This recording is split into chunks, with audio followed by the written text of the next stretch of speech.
یہ اللہ کے بارے میں اعضاء کا لفظ جو آپ نے استعمال کیا یہ نہیں کرنا چاہیے. اہل سنت اعضاء کا لفظ استعمال نہیں کرتے. اللہ تبارک و تعالیٰ کی جو صفات ہے، مثلا اس کا ہاتھ ہے، اس کا قدم ہے، اور اس اللہ تبارک و تعالیٰ کا دیکھنا ہے یا سننا ہے، یہ صفات باری تعالیٰ، ان پر اعضاء کا لفظ استعمال کرنا یہ غلط ہے. یہ مجسمہ فرقے والے کہتے ہیں، اہل سنت نہیں کہتے. تو یہ کبھی بھی آپ نہ استعمال کریں. اب وہ جو آیت ہے کہ کل شیء ہالک الا وجہہ، کہ ہر چیز ہلاک ہو جائے گی سوائے اللہ کے چہرے کے. یہاں چہرے سے مراد اللہ کی پوری ذات ہے. اللہ تبارک و تعالیٰ کا صرف چہرہ نہیں ہے کہ معاذ اللہ اس کا قدم جو ہے ہلاک ہو جائے گا، اس کا ہاتھ ہلاک ہو جائے گا. یہ جو کہتا ہے وہ کافر ہے. یہاں چہرے سے مراد اس کی ذات ہے. ذات اللہ تبارک، جس طرح کہ کوئی چیز بھی ہے جب مصیبت آتی ہے تو کوئی چیز بھی وہ اپنا چہرہ بچاتی ہے. کوئی بھی یعنی کوئی انسان ہے، کوئی بھی ہے نا، وہ اپنا چہرہ جو ہے وہ پہلے بچاتا ہے تاکہ اس کے چہرے پر حملہ نہ ہو جائے. جب بھی اس پر حملہ ہوگا تو اپنے چہرے. قرآن کریم میں ایک جگہ وہ کدھر گیا جی، 24واں پارہ، یہ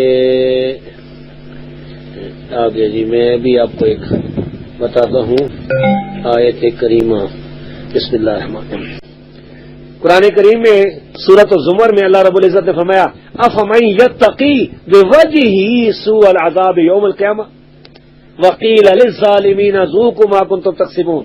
ہے کوئی کیا وہ جو اپنے چہرے کے ساتھ اپنے آپ کو عذاب سے بچانے کی کوشش کرے گا؟ یعنی اس کے ہاتھ بھی ختم، اس کے پاؤں بھی ختم، اپنے آپ کو نہیں بچا سکے گا. اب چہرہ ہے، چہرے پر اس کے عذاب جو ہے آگ کی لپٹیں لگ رہی ہیں، تو چہرے کے ساتھ اب وہ بچانے کی کوشش کرے گا. تو چہرہ تو آخری چیز ہے. تو یہ چہرہ جو ہے نا، یعنی دنیا کی جو مخلوقات ہیں وہ مخلوقات اپنے آپ چہرے کو جو ہے وہ بچاتی ہے سب سے پہلے. تو چہرہ سے مراد پورا جسم ہوتا ہے. تو اللہ تبارک و تعالیٰ کی جو ذات ہے مخلوقات سے مشابہ نہیں ہے. اللہ رب العزت نے یہ جو فرمایا یہ سے مراد اس کی ذات ہے. اللہ تبارک و تعالیٰ باقی رہے گا، کائنات تباہ ہو جائے گی، وہ خود باقی رہے گا، اس کی صفات باقی رہیں گی. اللہ کی صفات، اس کی ذات جو ہے نا وہ اسی کا، یعنی وہ صفات اللہ تبارک و تعالیٰ کی ذات ہے. اللہ کی ذات، اس کی صفات ایک ہی چیز ہے. اور اللہ تبارک و تعالیٰ کی صفات بھی مخلوق نہیں ہے، اللہ کی ذات بھی مخلوق نہیں ہے. یہ ساری مخلوق کائنات تباہ ہو جائے گی، اللہ تبارک و تعالیٰ باقی رہے گا. باقی قرآن کریم میں غالباً